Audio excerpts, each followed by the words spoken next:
On a quiet residential street in the Austrian town of Amstetten stood a house that neighbours would walk by every day, friends and family would come and visit, and to the outside world it just looked like an ordinary family was living there, until a secret came out, one that would shock the full entire world and would become one of the most disturbing criminal cases in modern history.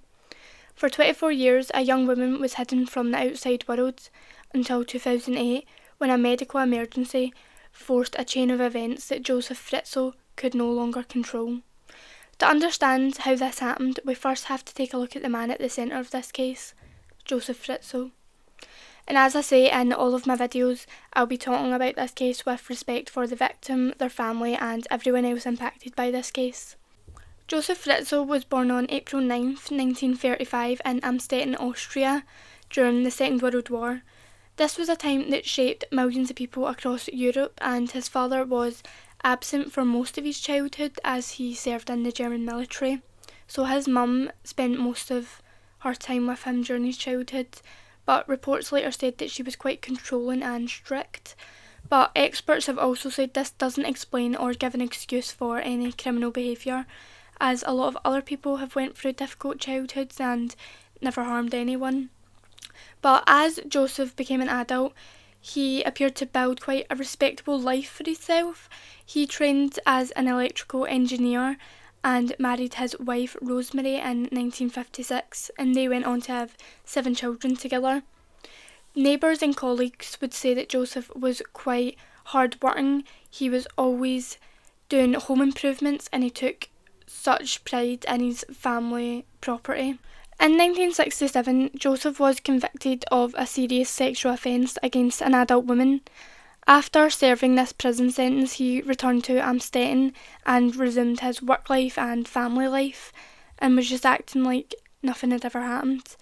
Everyone around him thought he was just leaving the past in the past, but among Joseph and Rosemary's 7 children, Elisabeth was born in 1966, and as she grew older, her relationship with her father became increasingly strained. Family members would say that Joseph was quite controlling and he expected complete obedience from the full household and would react badly whenever his authority would be challenged. Like many teenagers, Elisabeth wanted more independence. She would argue with her father, she would spend some time away from home on occasions, and she briefly ran away at one point. And these events don't seem too unusual in themselves, but it would then later become the central to the story that Josef Fritzl would create.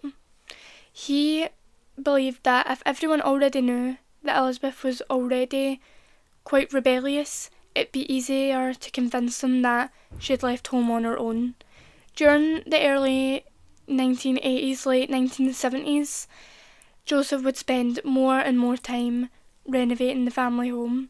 He obtained permits to get construction work done and told the officials it was for more additional storage space. But investigators later discovered that he had started extending parts of the basement that had never been approved by the officials. The hidden area was concealed and access was protected by a reinforced door with multiple locks, making it virtually impossible for an unsuspected visitor to know what lay behind that door. And even Joseph's own family that lived inside of the house were unaware of these hidden rooms. Only he alone could control who entered and exited. Years later, investigators concluded that these preparations were deliberate and wasn't just some impulsive project. It had been planned over time. On the 28th of August 1984, everything changed. Elisabeth was 18 years old when Joseph would ask her to help him carry a heavy door down into the basement. And it didn't seem unordinary, it just seemed like another routine home improvement task, which he had asked other family members to help him with before. But once they got down to the hidden area, he prevented Elisabeth from leaving, and from that moment, she never seen the outside world again. Once friends and family started asking Joseph questions about where Elisabeth was and what had happened to her, he quickly gave an explanation. He said Elisabeth had ran away from home and a couple weeks later a letter appeared at the door, which appeared to be written by Elisabeth, saying she had voluntarily left home and joined a religious group. Because Elisabeth had previously spent time away from home, many people believed the explanation. Police took the letter in as genuine and the search slowly lost momentum. Unknown to investigators, the letters that had been written were written under Josef's control as an elaborate deception designed to convince everyone that Elisabeth had just left on her own, and even his wife Rosemary, Elisabeth's mother, believed it. She mourned the loss of contact with her daughter but accepted that she had just left to start a new life. But life in Amstetten continued as normal. Josef went to work as normal, spoke to the neighbours as normal, and, of course, kept his house renovations, as it was his pride and joy, as normal. No one suspected anything. The hidden area under the house wasn't just one single room, it was a network of reinforced spaces to prevent escape and to limit contact from the outside world. Access was tightly controlled by Josef, which he only had the key to determine when or if ever anyone could enter or leave the room. During this time, Elisabeth had several children by her father. Some would be allowed to stay in the basement with her, while others would be took up and introduced to the family. When Josef was asked where these babies were coming from, he would say that these were abandoned babies left on the family property by Elisabeth, which wasn't true. In reality, he was living two separate lives in the same building, one upstairs and one underneath. As the years passed, the deception became more complex. Josef controlled not only what the outside world thought, but also what his own family thought about Elisabeth and her children. Rosemary spent the next years raising the children, not knowing their true origins, while Elisabeth and the other children remained downstairs in the basement. For the next 24 years, the situation continued without discovery. Neighbours saw nothing unusual and authorities had no reason to reopen the case. But that all began to change in April 2008. One of Elisabeth's children living in the basement became seriously ill and required medical attention. Josef decided to make the decision to let the teenager go to the hospital, and that moment marked the first time that anyone living in that basement was allowed to be seen by medical professionals. Once at the hospital, doctors quickly became concerned. The circumstances surrounding this child's condition were unusual, and when asked for Elisabeth to come forward, Josef initially refused, but under increasing pressure, he eventually let Elisabeth come to the hospital, and this was the first time she appeared in public for many years.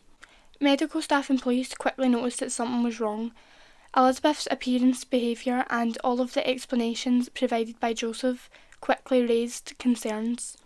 Suspicion grew and police were quickly alerted. What followed would be the beginning of the end of Josef Fritzl's long-held secret. Investigators took Elisabeth to be interviewed separately, and for the first time she was able to speak freely about what had been happening. In her testimony, she revealed that she had been kept underground, hidden away from society, in what she described as a carefully controlled environment, and how she had been cut off from the outside world for so long. Josef Fritzl was arrested, and the investigation quickly expanded as authorities tried to understand the full extent of what had actually taken place. The case attracted international attention almost immediately, as media outlets struggled to comprehend how such an evil situation could be hidden for so long. In the months that followed, Josef Fritzl stood trial in 2009. He admitted to all the offences that he was getting charged with and was found guilty of multiple serious crimes, including unlawful imprisonment and related offences. He was sentenced to life imprisonment in a secure psychiatric facility. Following the trial, Elisabeth and her children were given new identities and placed under protection.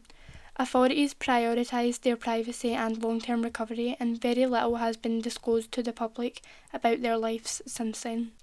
The Fritzl case remains one of the most disturbing examples of abuse uncovered, not because of what happened, but because of how long it was hidden in plain sight for. For many people, that case ended in that courtroom, but for Elisabeth and her children, that marked the start of a completely different life. I'm Crime Macy, and thanks for watching this video.